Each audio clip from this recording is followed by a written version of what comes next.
Hello students, तो आपका स्वागत है। मोशन का लेक्चर 2 लेकर हम आए हैं। मेरा नाम मोहम्मद सालिक आलम। तो मोशन का लेक्चर 2 क्लास 9th।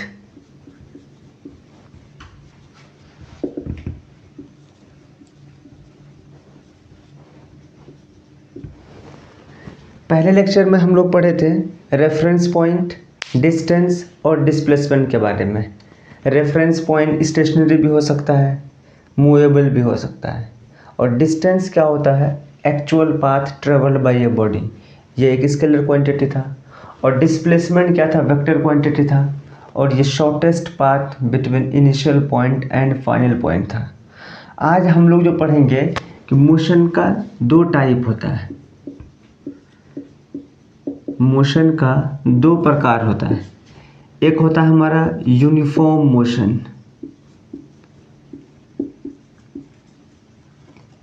और दूसरा होता है non uniform motion.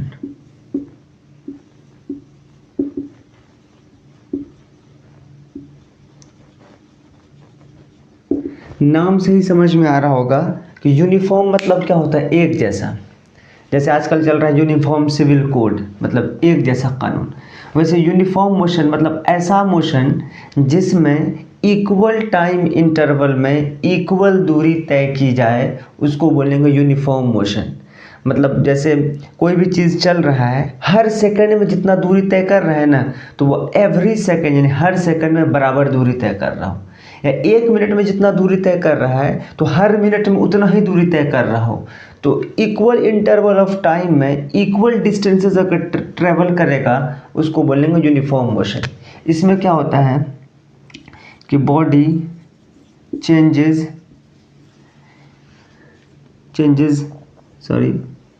Body travels equal distances in equal interval of time.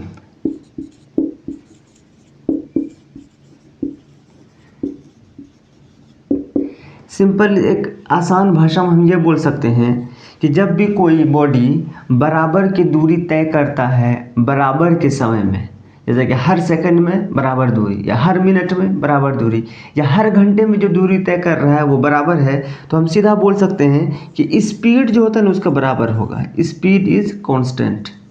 मतलब ऐसा मोशन जिसमें स्पीड नहीं बदल रहा हो, एक जैसा स्पीड हो, उसको क्या बोलेंगे? Uniform motion.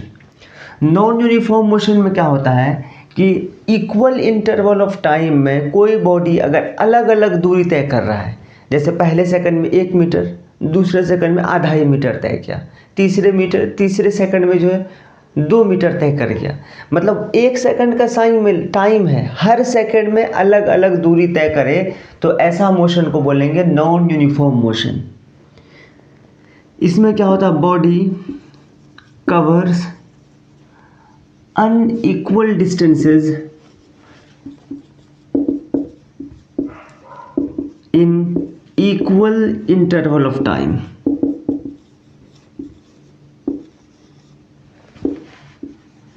इसको आसान भाषा में क्या बोल सकते हैं कि नॉन यूनिफॉर्म मोशन में जो हमारा स्पीड होता है ना, वो वेरी करता है। मैक्सिमम केस में डे टू डे लाइफ में जब भी हम लोग जो चलते हैं रास्ते में, तो वो क्या होता है? हमारा नॉन यूनिफॉर्म मोशन होता है मैक्सिमम केस में। क्योंकि जैसे हम लोग बाइक चलाते हैं, कार चलाते हैं, ट्रेन में बैठते हैं, क्या एक जैसा स्पीड में चलता है? नहीं चलता है। मैक्सिमम केस में जो प्रैक्टिकल एग्जाम्पल में हमारा मोशन क्या होता है? नॉन यूनिफॉर्म होता है। और यूनिफॉर्म मोशन जैसे कोई ट्रेन चल रही हो, एक ही स्पीड में चल रही है, जैसे हाईवे में हम लोग बाइक जो है एक ही स्पीड में चला रहे हैं, उसको क्या बोलेंगे? Uniform motion. या यूँ समझ लो कोई चीज़ गोल गोल घूम रहा है एक ही स्पीड में, जैसे घड़ी है हमारा, घड़ी में क्या होता है? सर्कुलर मोशन हो रहा है तीनों, सेकंड हैंड का, मिनट हैंड का और आवर हैंड का, तीनों क्या हो रहा है? इक्वल स्पीड में हमेशा घूमते रहता है। तो घड़ी का जो कोई सा भी हैंड ले लो, उसका क्या होता है? यूनिफॉर्म मोशन होता है। ठीक। जब भी हम लोग यूनिफॉर्म मोशन का, वैसे ग्राफ जो है ना आगे से हम लोग अलग से पढ़ेंगे बढ़िया, लेकिन एक पॉइंट है कि जो हमारा डिस्टेंस टाइम ग्राफ का जब बनता है, मान लो ये वाई एक्सिस में अगर हम डिस्टेंस रखेंगे और एक्स एक्सिस में हम लोग टाइम रखेंगे, ठीक। और 9th क्लास में जब आप कोऑर्डिनेट ज्योमेट्री पढ़ेंगे, 8th में भी पढ़े होंगे, तो ये क्या है, कोऑर्डिनेट ज्योमेट्री जो ग्राफ बनाती हैं। ये एक्स एक्सिस इसमें टाइम रखें, ये वाई एक्सिस इसमें डिस्टेंस रखें। तो यूनिफॉर्म मोशन में डिस्टेंस टाइम ग्राफ का कर्व स्ट्रेट लाइन होता है। स्ट्रेट क्यों? जैसे जैसे टाइम बढ़ता है वैसे वैसे दूरी बढ़ता है और इक्वल दूरी बढ़ता है, तो क्या हो, स्ट्रेट लाइन होता है। और नॉन यूनिफॉर्म मोशन में जो हमारा डिस्टेंस टाइम का जो कर्व होता है वो स्ट्रेट नहीं होता है, ऐसा हो सकता है, या मान के चलो ऐसा हो सकता है, ऐसा। इधर क्या है, डिस्टेंस टाइम, इधर क्या है हमारा डिस्टेंस टाइम, है ना, कुछ भी हो सकता है, बस स्ट्रेट नहीं होगा। जब भी हमारा डिस्टेंस टाइम का ग्राफ का कर्व अगर स्ट्रेट लाइन नज़र आएगा तो समझ लेना वो यूनिफॉर्म मोशन का ग्राफ है। अगर स्ट्रेट नज़र नहीं आया, कुछ भी नज़र आया, तो क्या समझ लेना, वो नॉन यूनिफॉर्म मोशन है।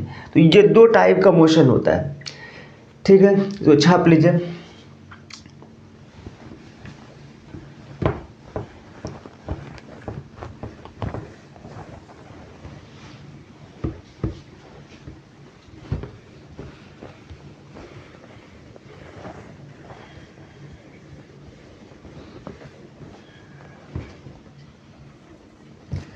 अब हम लोग पढ़ते हैं स्पीड। स्पीड के बारे में, स्पीड क्या होता है, अगला हमारा है स्पीड। स्पीड को हम लोग डिफाइन कैसे करते हैं कि प्रत्येक यूनिट टाइम में, जैसे 1 सेकंड में या 1 मिनट में या 1 घंटा में, मतलब यूनिट टाइम जिसका मैग्नीट्यूड 1 हो, मतलब यूनिट टाइम में कितना दूरी कोई ऑब्जेक्ट तय करेगा उसको क्या बोलेंगे, स्पीड बोलेंगे। जैसे हम लोग जो है ना एग्जांपल में बाइक जब चलाते होंगे, जब वहाँ स्पीडोमीटर लगा होता आगे, तो वहाँ देखते हैं हमारा बाइक का स्पीड, जैसे हाईवे में खूब स्पीड चला रहे हैं तो 110 किलोमीटर पर आवर ऐसे दिखाता है। सब लोग देखे होंगे, बाइक चलाते हैं सब लोग जो आजकल। तो इसका क्या मतलब हुआ कि 1 घंटा अगर इसी रफ्तार से चलेगा तो कितना दूरी तय करेगा, 110 किलोमीटर। मतलब 1 घंटा में कितना दूरी तय किया गया उसी को क्या बोलते हैं, स्पीड। या 1 सेकंड में कितना दूरी तय किया गया उसको क्या बोलेंगे, स्पीड। या 1 मिनट में कितना दूरी तय किया गया उसको क्या बोलेंगे, स्पीड। तो इसलिए हम लोग बोलते हैं कि एक यूनिट टाइम में, यूनिट में कुछ भी हो सकता है, सेकंड हो सकता है, मीटर हो सकता, मिनट हो सकता है, आवर हो सकता है। तो ये तो हम लोग बाइक का स्पीड देखते हैं कि स्पीड जैसे 110 किलोमीटर प्रति आवर, का मतलब ये हुआ कि अगर इसी रफ्तार से गाड़ी चलेगी तो 1 घंटा में 110 किलोमीटर का डिस्टेंस कवर होगा, ठीक। तो स्पीड का जो डेफिनेशन हम लोग लिखेंगे, the amount of distance covered per unit time is called speed।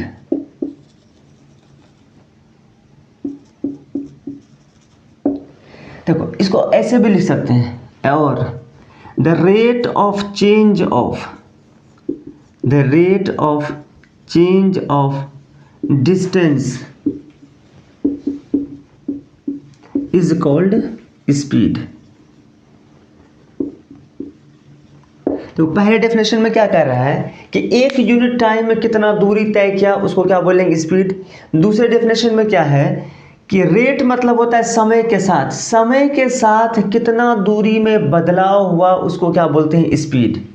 Speed का जो फॉर्मूला आता है निकल करके, स्पीड बराबर होता है distance by time, distance by time, ठीक। जैसे देखो एग्जांपल के तौर पे कोई आदमी 5 घंटा में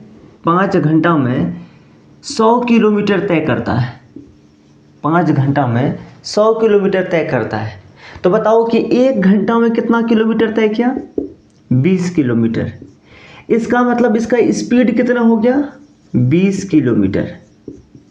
पहला डेफिनेशन में क्या कहता है कि 1 यूनिट टाइम में कितना दूरी कवर हुआ उसको क्या बोलते हैं, स्पीड। मतलब 1 घंटा में कितना दूरी कवर हुआ, 20 किलोमीटर। इसका मतलब स्पीड क्या हो गया, 20 किलोमीटर प्रति घंटा, ठीक।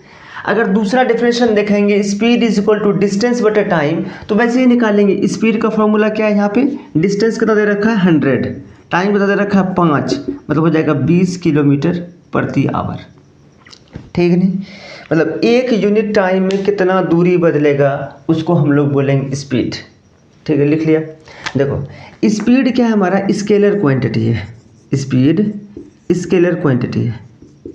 स्केलर क्यों, तो डेफिनेशन में स्पीड क्या है, डिस्टेंस से लेना देना स्पीड का है। समय के साथ कितना डिस्टेंस बदलेगा वो क्या होगा, स्पीड। अब डिस्टेंस क्या है, स्केलर क्वांटिटी। इसका मतलब स्पीड भी क्या होगा, स्केलर क्वांटिटी। मतलब इसके पास मैग्नीट्यूड तो होगा लेकिन डायरेक्शन नहीं होगा। अगला इसका यूनिट क्या होता है स्पीड का, जो हमारा एसआई यूनिट होता है ना वो मीटर पर सेकंड होता है। अदर यूनिट की बात करें तो किलोमीटर पर आवर, जो अमूमन बाइक वगैरह में गाड़ी में वगैरह में चलता है। ठीक, एसआई यूनिट होता है मीटर पर सेकंड ऐसे, और दूसरा यूनिट किलोमीटर पर आवर भी हो सकता है। यानी कि इसमें क्या समझ में आ रहा है कि एक सेकंड में कितना दूरी तय हुआ उसको क्या बोलेंगे, मतलब कि एसआई यूनिट बोलेंगे। इसमें क्या है, एक घंटे में कितना किलोमीटर तय हुआ। ठीक है, नहीं छाप लिया।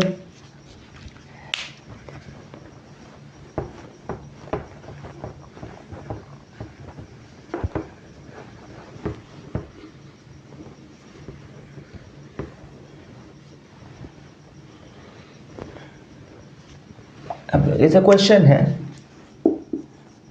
अ बॉडी कवर्स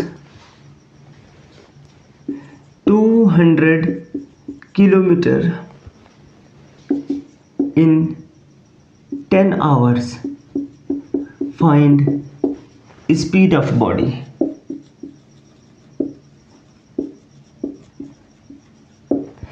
क्या क्वेश्चन कह रहा है, एक बॉडी जो है 10 घंटे में 200 किलोमीटर चलता है, तो बताइए उसका स्पीड क्या होगा। सॉल्यूशन क्या होगा, स्पीड बराबर क्या होता है, डिस्टेंस बटे टाइम। डिस्टेंस क्या दे रखा है 200 किलोमीटर, और टाइम क्या दे रखा है 10, लिखिएगा 20 किलोमीटर पर आवर। इसका स्पीड कितना हो गया 20 किलोमीटर पर आवर। ठीक, तो फॉर्मूला याद रखना है, स्पीड इज इक्वल टू होता है डिस्टेंस अपॉन टाइम। इससे देखो ऐसे भी लिख सकते हैं कि डिस्टेंस बराबर क्या बोल सकते हैं, डिस्टेंस इज इक्वल टू बोल सकते हैं क्रॉस मल्टीप्लाई टाइम इधर आएगा तो स्पीड गुना टाइम। अगर किसी क्वेश्चन में स्पीड दे रखा हो टाइम दे रखा हो तो हम लोग क्या कर सकते हैं, डिस्टेंस निकाल सकते हैं। ठीक हो गया, next question.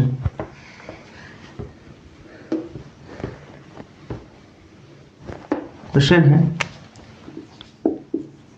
A body travels with speed of 20 metre per second, find distance after. पहला 5 सेकंड, दूसरा 10 सेकंड, तीसरा 50 सेकंड। ठीक, एक बॉडी है उसका स्पीड दे रखा है 20 मीटर पर सेकंड। अब देखो यूनिट यहाँ पे मीटर पर सेकंड दे रखा है, मतलब एक सेकंड में 20 मीटर चलता है। तो डिस्टेंस बताइए 5 सेकंड के बाद, तो क्या होगा, हमको पता है कि डिस्टेंस मतलब डी इज इक्वल टू क्या होता है, स्पीड को हम लोग v से डिनोट करते हैं, स्पीड गुना टाइम। तो d से डिस्टेंस स्पीड टाइम, d बराबर इस स्पीड कितना है 20, और एम पोर्शन में जो है टाइम कितना दे रखा है 5, यानी कि 5 सेकंड में वो 100 मीटर चलेगा। मीटर क्यों, क्योंकि स्पीड मीटर पर सेकंड में दे रखा है। बी वाला देखो, डिस्टेंस इज इक्वल टू क्या होता है, स्पीड गुना टाइम। स्पीड दे रखा है 20 गुना 10, यानी कि 200 मीटर चलेगा। कब, 10 सेकंड में चलेगा 200 मीटर। सी में क्या है, डी इज इक्वल टू क्या होगा, स्पीड कितना है 20 टाइम 50, यानी कि 1000 मीटर चलेगा, यानी कि 1 किलोमीटर। ऐसे निकाल लेंगे। ठीक हो गया, बेटा दे जाए।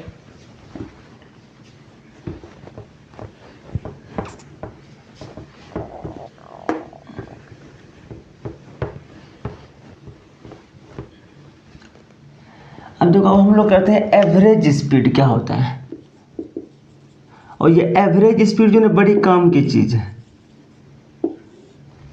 देखो अमूमन क्या होता है कि हम लोग कोई भी ट्रेवल करते हैं तो कुछ भी प्रैक्टिकली यूनिफॉर्म स्पीड में नहीं चलता है, मतलब यूनिफॉर्म मोशन नहीं होता है।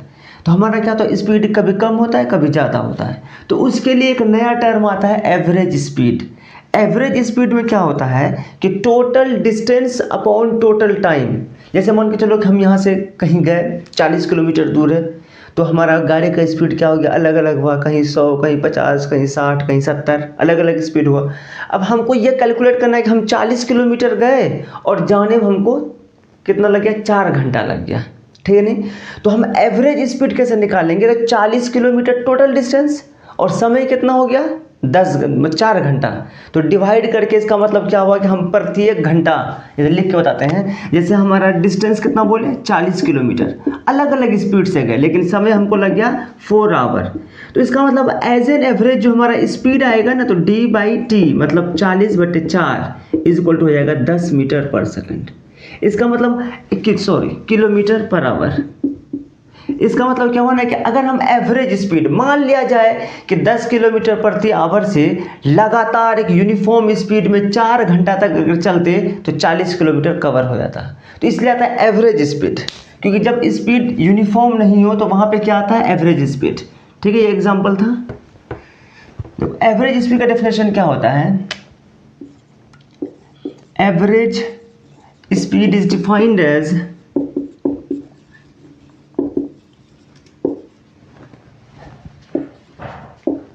the total distance covered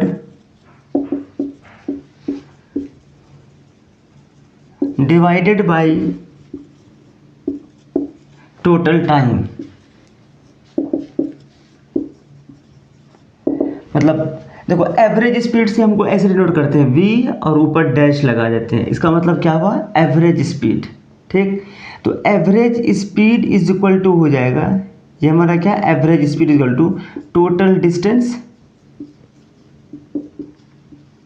upon total time. ठीक है, ये हमारा हो गया एवरेज स्पीड का फॉर्मूला। लिख लो, अब इसमें न्यूमेरिकल में और बढ़िया समझ में आएगा। एवरेज स्पीड क्या होता है, total distance upon total time.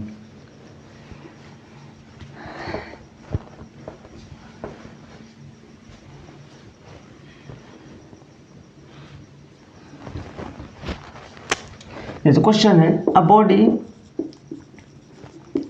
Covers first 20 kilometre in 1 hour and another 40 kilometer in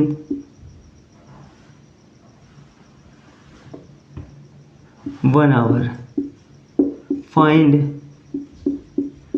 average speed।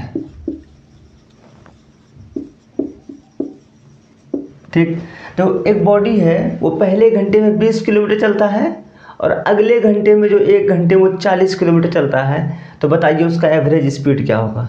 तो एवरेज स्पीड का फॉर्मूला क्या होता है, total distance upon total time. देखो टोटल डिस्टेंस क्या, मान के चलो एक बॉडी ये था, यहाँ से गया आपको कितना 20 किलोमीटर, समय कितना लगाया 1 घंटा, मान लो बी में पहुँच गया 20 किलोमीटर। अब बी से वो जाता है सी में, कितना किलोमीटर है 40 किलोमीटर है, समय कितना लगाता है वही 1 घंटा। बताओ टोटल दूरी कितना होगा, 20 + 40 60 किलोमीटर। देखिए एवरेज स्पीड क्या हो जाएगा हमारा 60 किलोमीटर अपॉन टोटल समय कितना लगा 2 आवर अपॉन 2, कितना हो जाएगा हमारा 30 किलोमीटर पर आवर। ये मेरा एवरेज स्पीड हो गया 30 किलोमीटर पर आवर हो गया। ठीक है, next question.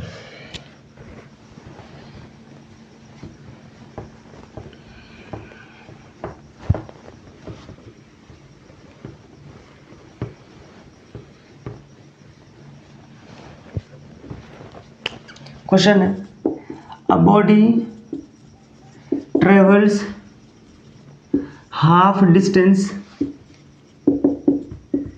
with 20 kilometre per our and rest half with 30 kilometre per our, find average speed. अब क्वेश्चन क्या कह रहे हैं कि एक बॉडी है जो आधी दूरी 20 किलोमीटर प्रति आवर से ट्रेवल किया और आधी दूरी में जो कवर करते इसमें कितना स्पीड रहा, 30 किलोमीटर पर आवर। तो बताइए कि एवरेज स्पीड कितना होगा। देखो एवरेज स्पीड, अब सीधे फॉर्मूले पे आते हैं। जैसे हम लोग ऐसे करते हैं, जैसे मान लो ए है और ये बी है आधी दूरी और ये सी है क्या, आधी दूरी।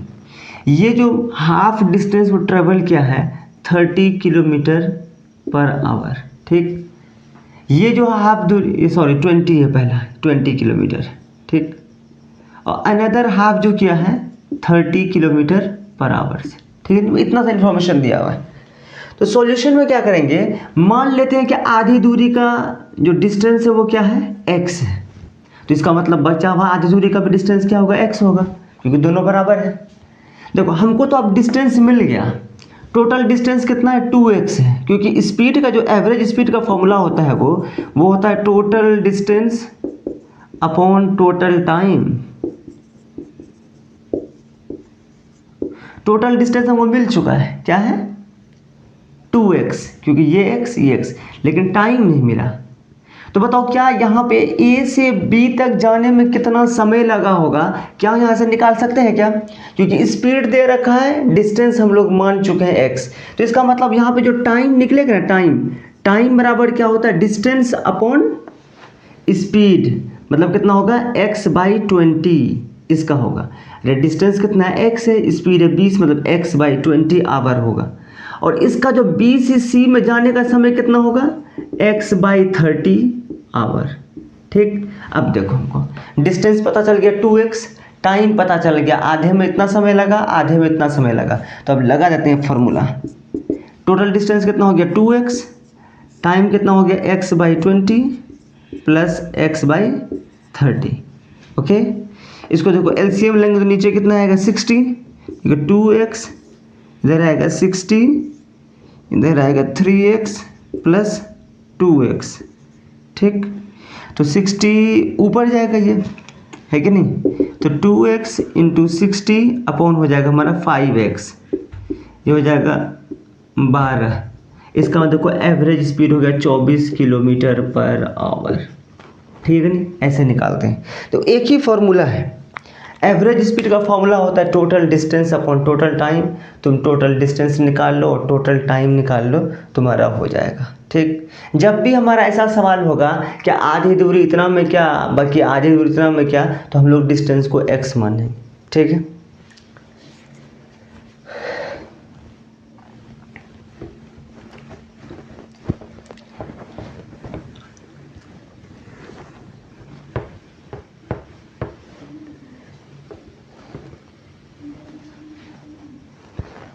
देखो अब देखो अगला हम लोग निकालना है कि कन्वर्ट कैसे करें, convert kilometre per hour to metre per second, है कि नहीं, कैसे कन्वर्ट करें।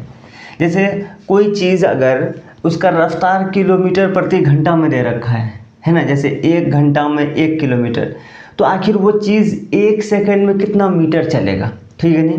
तो देखो ऐसे करेंगे, 1 किलोमीटर प्रति आवर इज इक्वल टू हो जाएगा, हम क्या करेंगे, किलोमीटर को मीटर में बदलेंगे, आवर को सेकंड में बदलेंगे। बताओ 1 किलोमीटर में कितना मीटर होता है, 1000 मीटर होता है। तो इसका मतलब हो जाएगा 1000 मीटर अपॉन 1 घंटा में कितना सेकंड होता है, 3600 सेकंड, 60 इंटू 60। अरे 1 घंटा में 60 मिनट और 1 मिनट में 60 सेकंड, तो 1 घंटा में कितना सेकंड होगा, 60 इंटू 60, मतलब 3600 सेकंड। ये मर गया, ये 5 2 जा 10 और 18 2 जा 36। इसका मतलब 1 किलोमीटर प्रति आवर में होता है 5/18 मीटर पर सेकंड। इसको रट्टा मार लेना है, बिल्कुल याद कर लेना है, ठीक है नहीं, बिल्कुल याद कर लेना है। देखो सेम उसी प्रकार से अगर हमको कन्वर्ट करना है metre per second two kilometre per our, है कि नहीं, कैसे करेंगे, जैसे देखो 1 मीटर पर सेकंड है, हमको मीटर को किलोमीटर में बदलना है, मीटर को किलोमीटर में। बताओ 1 मीटर में कितना किलोमीटर होता है, अरे 1000 से डिवाइड करना होता है, 1/1000 किलोमीटर होता है, ठीक।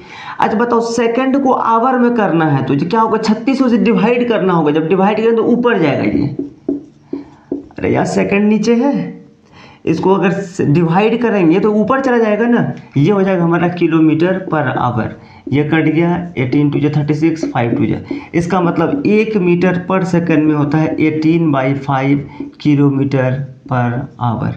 इसको भी याद कर लेना दोनों चीज़ को। जैसे सवाल में कभी अगर किलोमीटर पर आवर में दे रखा होगा तो उसको मीटर पर सेकंड में बदल सकते हैं, मीटर पर सेकंड में दे रखा होगा तो उसको किलोमीटर पर आवर में बदल सकते हैं, ठीक है। छाप लिया, पॉज करके छाप लो।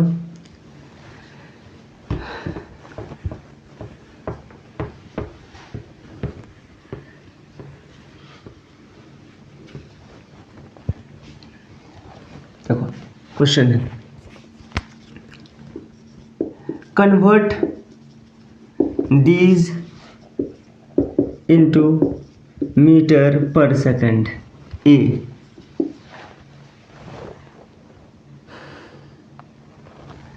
18 kilometre per hour, B 180 kilometre per hour, सी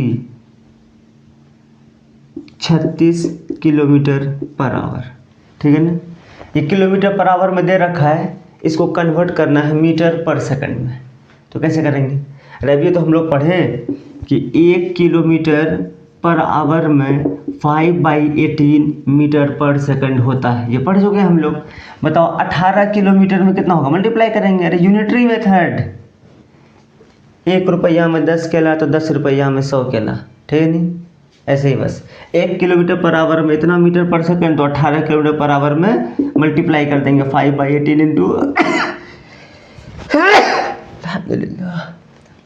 18 मीटर पर सेकंड, ये 18 मर जाएगा, इसका मतलब होगा 5 मीटर पर सेकंड।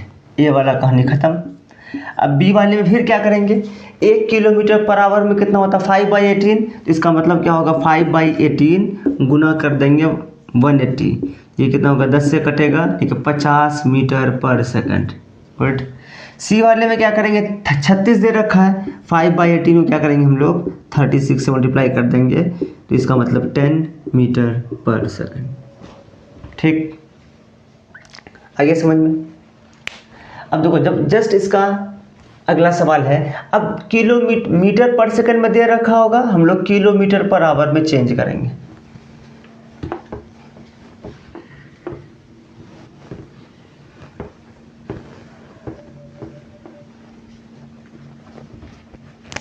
अब इंटू होगा हमारा किलोमीटर पर आवर, ए में दे रखा होगा 5 मीटर पर सेकंड, बी में दे रखा होगा 20 मीटर पर सेकंड, सी में दे रखा होगा 40 मीटर पर सेकंड, ठीक। इसको कन्वर्ट करना है, कैसे करेंगे, तो अभी याद किए हम लोग कि 1 मीटर पर सेकंड में होता है 18/5 किलोमीटर पर आवर, याद कर चुके हैं। बताओ 5 मीटर पर सेकंड में कितना होगा, मल्टीप्लाई कर देंगे 18/5 इंटू 5, 5 5 मर गया, यानी 18 किलोमीटर पर आवर, गुड। ये वाला ए पार्ट। बी पार्ट क्या होगा, 20 से मल्टीप्लाई करेंगे, देखिए 20 metre per second is equal to हो जाएगा 18/5 इंटू 20, देखिए 5 4 72 किलोमीटर पर आवर, समझ में आया। अब सी वाला में देखो क्या करेंगे, 40 से मल्टीप्लाई करेंगे, यानी कि 40 metre per second is equal to 18/5 into 40, हो जाएगा 8 से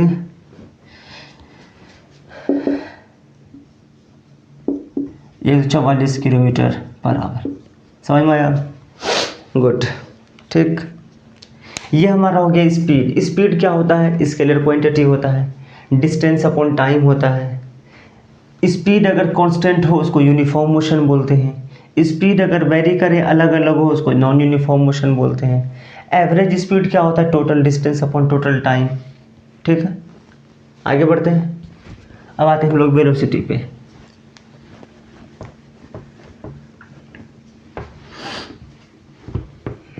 स्पीड का लेना देना किससे है? डिस्टेंस से है, इसलिए ये क्या है? Scalar quantity. अब अगला हमारा होता है वेलोसिटी। अरे जैसे हमारा डिस्टेंस पढ़े थे, डिस्टेंस क्या था? स्केलर क्वांटिटी, उसका भी यूनिट मीटर था।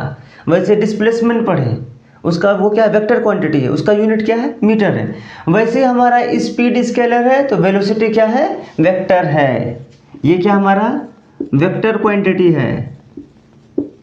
इसका लेना देना किससे होगा? डिस्प्लेसमेंट से होगा। ये क्या? इसका भी यूनिट सेम होगा, मीटर पर सेकंड। ठीक, बस इसका क्या होगा? The rate of change of displacement, मतलब एक सेकंड में सेम वही चीज़, बस वहाँ जो डिस्टेंस लिखे थे हम लोग, यहाँ अब डिस्प्लेसमेंट होगा। एक सेकंड में कितना डिस्प्लेस हुआ कोई बॉडी, उसको क्या बोलेंगे? वेलोसिटी। एक मिनट में कितना डिस्प्लेस हुआ, वो क्या बोलेंगे? वेलोसिटी। एक आवर में कितना डिस्प्लेस हुआ, उसको क्या बोलेंगे? वेलोसिटी। या यूँ सोचो कि एक यूनिट टाइम में कितना डिस्प्लेसमेंट हुआ, उसको क्या बोलेंगे? वेलोसिटी। या ये बोल सकते हैं the rate of change of displacement is called velocity. समय के साथ जो डिस्प्लेसमेंट हुआ उसको क्या बोलेंगे? Velocity. The rate of change of velocity is sorry displacement is called velocity. ठीक है, देखो वेलोसिटी वेक्टर क्वांटिटी, इसलिए वेलोसिटी को ऐसे दर्शाएंगे हम लोग। ये क्या है? वेलोसिटी। अगर एरो नहीं होता सीधा ऐसा होता, मतलब एवरेज स्पीड। लेकिन ये एरो का क्या मतलब होता है? कोई भी वेक्टर क्वांटिटी होता है तो ऊपर एरो दर्शाया जाता है, मतलब क्या? ये vector quantity is equal to होता है एस बाई टी। एस क्या है हमारा? डिस्प्लेसमेंट, और टी क्या है हमारा? टाइम। ठीक है, देखो डिस्प्लेसमेंट जीरो होता था ना, डिस्प्लेसमेंट पढ़ चुके हम लोग। डिस्प्लेसमेंट निगेटिव भी होता था, डिस्प्लेसमेंट घट भी सकता था, कुछ भी हो सकता था। इसका मतलब क्या है कि स्पीड कभी निगेटिव नहीं होगा, ना ही स्पीड कभी माइनस में जाएगा। और एक बार बॉडी डिस्प्लेस हो गया तो स्पीड कभी ज़ीरो नहीं हो सकता है। ठीक है, अगर बॉडी डिस्प्लेस हो गया और कर रहा है, मोशन में है, तो स्पीड कभी ज़ीरो नहीं हो सकता है। लेकिन वेलोसिटी क्या है? वेक्टर क्वांटिटी है, तो वेलोसिटी क्या है? कैन बी निगेटिव, लेकिन स्पीड कभी निगेटिव नहीं हो सकता, कभी नहीं हो सकता स्पीड निगेटिव, क्योंकि स्पीड क्या है? स्केलर क्वांटिटी है। वेलोसिटी क्या है? वेक्टर क्वांटिटी है, इसलिए वेलोसिटी क्या हो? माइनस में हो सकता है। अरे जब डिस्प्लेसमेंट ही उल्टा होगा, हम तुमको बोले कि उत्तर जाओ, तुम दक्षिण जा रहे हो, इसका मतलब तुम्हारा डिस्प्लेसमेंट कैसा हो गया? निगेटिव। तो जब डिस्प्लेसमेंट निगेटिव तो वेलोसिटी भी निगेटिव। तुमसे बोला गया दिल्ली जाओ, तुम उल्टा बंगाल जा रहे हो, तो इसका मतलब क्या हुआ? डिस्प्लेसमेंट तुम्हारा निगेटिव हो रहा है। जब डिस्प्लेसमेंट निगेटिव होगा तो वेलोसिटी भी निगेटिव होगा। ठीक, देखो वेलोसिटी क्या होता है, बहुत इंपॉर्टेंट बात है ये। वेलोसिटी और स्पीड, स्पीड के पास मैग्नीट्यूड होता है, डायरेक्शन नहीं होता है। ठीक है, लेकिन वेलोसिटी के पास मैग्नीट्यूड भी होता है, डायरेक्शन भी होता है। अगर कोई ऑब्जेक्ट एक सीधा स्ट्रेट लाइन में चल रहा है, स्ट्रेट लाइन में, इसका मतलब क्या हुआ? जब स्ट्रेट लाइन में कोई बॉडी मोशन करेगा तो स्पीड का जो भी मैग्नीट्यूड होगा वही मैग्नीट्यूड वेलोसिटी का होगा, बस स्ट्रेट लाइन में। क्योंकि जब स्ट्रेट लाइन कोई चलता है तो उसका डिस्टेंस और डिस्प्लेसमेंट दोनों बराबर होता है। समझिए बात? अगर स्ट्रेट लाइन में कोई चीज़ चलेगा तो उसका डिस्टेंस और डिस्प्लेसमेंट क्या होगा? दोनों बराबर होगा। और दोनों का मैग्नीट्यूड क्या होगा? स्पीड और वेलोसिटी का मैग्नीट्यूड क्या होगा? सेम होगा। लेकिन वेलोसिटी क्या? वेक्टर क्वांटिटी है। अगर सीधा नहीं चला, जरा सा भी डायरेक्शन बदल दिया तो इसका मतलब क्या हुआ? स्पीड तो हो सकता है बराबर हो, लेकिन वेलोसिटी पक्का बदलेगा क्योंकि डायरेक्शन बदल गया। ठीक है, तो इस बात को लिख लेते हैं, पहले इसको लिख लो। ठीक,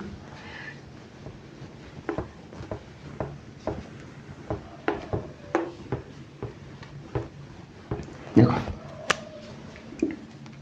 the magnitude of speed and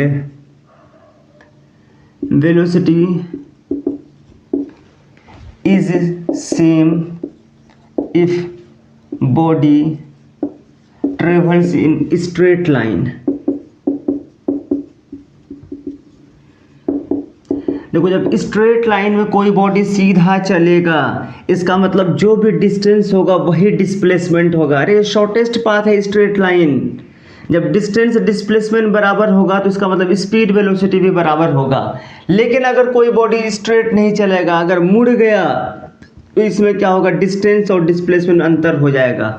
जैसे ये मुड़ गया, इसका मतलब डिस्टेंस तो ये हो गया और डिस्प्लेसमेंट हमारा ये हो गया डिस्प्लेसमेंट। तो जब दोनों बदल गया, दोनों अलग अलग हो गया, तो इसका मतलब स्पीड वेलोसिटी क्या होगा, अलग अलग होगा। जब भी कोई बॉडी स्ट्रेट लाइन में चलता है तो उसी केस में स्पीड और वेलोसिटी का मैग्नीट्यूड सेम होता है। डायरेक्शन तो बोल ही नहीं सकते, क्योंकि स्पीड स्केलर क्वांटिटी है, वेलोसिटी क्या है, वेक्टर क्वांटिटी। लेकिन हमारा जो ये 9 का चैप्टर है मोशन इन स्ट्रेट लाइन है कि नहीं। तो इस चैप्टर में ज़्यादातर जो स्पीड होगा ना वही वेलोसिटी मानेंगे हम लोग, क्योंकि स्ट्रेट लाइन में चल रहा है। स्ट्रेट लाइन में जो स्पीड होगा वही क्या होगा, वेलोसिटी होगा। ठीक, समझ में आई बात। अब देखो एक छोटा सा टर्म जो रह गया है, एक होता है हमारा इंस्टेंटेनियस स्पीड या इंस्टेंटेनियस वेलोसिटी। देखो जैसे हम लोग मान चलो कि बाइक चलाते हैं, कभी बाइक चलाओगे तो देखना तुम स्पीडोमीटर, जो स्पीड दिखाता है सामने मीटर लगा होता है, तो स्पीडोमीटर जब देखोगे ना तो उसमें स्पीड बदलता है। अब ब्रेक मारेंगे, अगर गाड़ी स्लो रहेगा तो दिखाएगा 30 का 40 का, स्पीड करेंगे तो 90 का 100 का। उसका हर वक्त क्या होता है, स्पीड अप एंड डाउन, क्योंकि हम लोग गाड़ी का स्पीड क्या होता है, घटते बढ़ते रहता है। किसी एक फिक्स टाइम में गाड़ी का जो स्पीड बताएगा, इसका मतलब वो उस समय का स्पीड हुआ। और किसी एक फिक्स लम्हे का जो स्पीड होता है ना, उसी को बोलते हैं इंस्टेंटेनियस स्पीड। आई बात समझ में। मतलब क्या हुआ कि स्पीड या वेलोसिटी एट एनी इंस्टेंट। देखो यहाँ पे एक साथ इसलिए लिखे हैं, अगर तुमसे बोलेगा इंस्टेंटेनियस स्पीड क्या होता है तो बोलना instantaneous speed at any instant. अगर वेलोसिटी का गप करेगा तो instantaneous velocity at any instant.